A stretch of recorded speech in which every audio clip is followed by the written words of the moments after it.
Good morning student. हम लोग last topic जो है बचत था वही चल रहा था। तो मैंने आपको क्वेश्चंस बताया था कि the develop economic are retreating from mining. मतलब इसमें ये बताया जा रहा है कि जो डेवलप कंट्री है, विकासशील जो देश है, वो माइनिंग से पीछे हट रहे हैं, है ना। माइनिंग से पीछे हट रहे हैं या शोधन कार्य जो है अब वो उतना ज्यादा इंटरेस्ट नहीं ले रहे हैं। किसके कंपेयर में? एज कंपेयर टू विकासशील कंट्री, जो डेवलपिंग कंट्रीज है, जैसे भारत हो गया, अफ्रीका हो गया, है ना, साउथ अमेरिका हो गया। तो इनके इनके कंपेयर में क्या है कि ये कम इंटरेस्ट ले रहे हैं। तो इसका रीजंस क्या है? तो सबसे पहले हम देखेंगे, एक क्वेश्चन काफी इंपॉर्टेंट है, पूछ देता है कि जो डेवलप इकोनॉमिक है, जैसे यूएसए वगैरह यूरोपियन कंट्री, वहाँ माइनिंग खनन से ये पीछे हट रहे हैं। तो पीछे हटने का मतलब ये नहीं है कि इनके पास टेक्नोलॉजी नहीं है या इनके पास कैपिटल नहीं है, एक्सपेंडिचर नहीं है।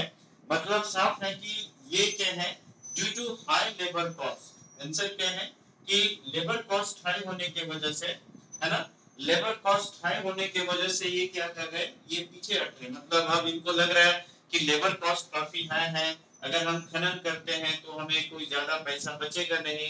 तो इस तरीके का कॉन्सेप्ट है इनके दिमाग में, ये कंट्री वाले के दिमाग में। तो इसलिए ये क्या है कि ये पीछे हट रहे हैं। तो ठीक है ना, ये पॉइंट्स पता चला कि लेबर कॉस्ट हाई होने की वजह से जो डेवलप इकोनॉमिक है वो क्या हो रहे हैं, खनन से और शोधन से पीछे हट रहे हैं।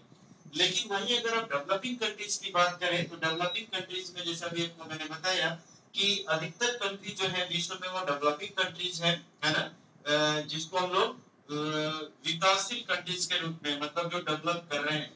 तो इनमें अफ्रीका हो गया, एशिया के बहुत सारे कंट्री हो गए, साउथ अमेरिका हो गया, ठीक है ना। तो इसके बहुत सारे कंट्री जो है इसके अंतर्गत आते हैं। तो इसका रीजंस क्या है कि यहाँ पर माइनिंग ज्यादा करते हैं। तो इसका रीजंस ये है, देखेंगे तो आपको पता चलेगा, with large labor force and starving from higher standard of living are becoming more important। मतलब ये बताया जा रहा है कि इनकी जो जीविका है ना, इनको काफी ज्यादा पैसे की नीड्स होती है।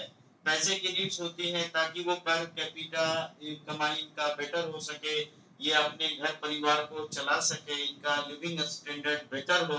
तो चूंकि क्या है कि यहाँ पर लोग ज्यादा है तो लेबर ज्यादा है, लेबर ज्यादा है तो कॉस्ट कम आएंगे, है ना। जहाँ पर जनसंख्या कम होंगे तो लेबर कॉस्ट हाई होगा।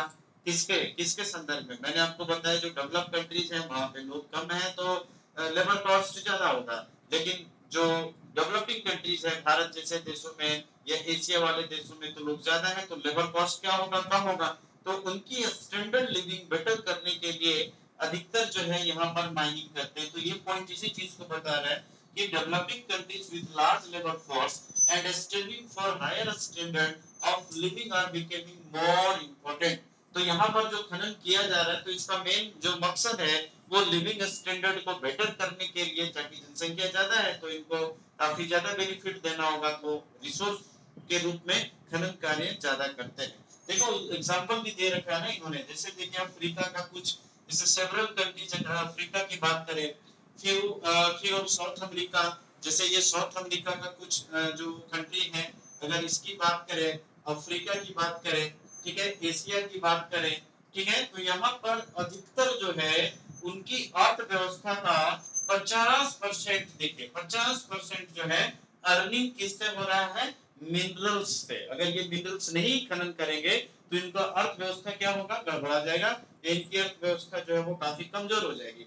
इसीलिए यहाँ पर खनन कार्य जो है वो काफी इम्पोर्टेंट माना जाता है।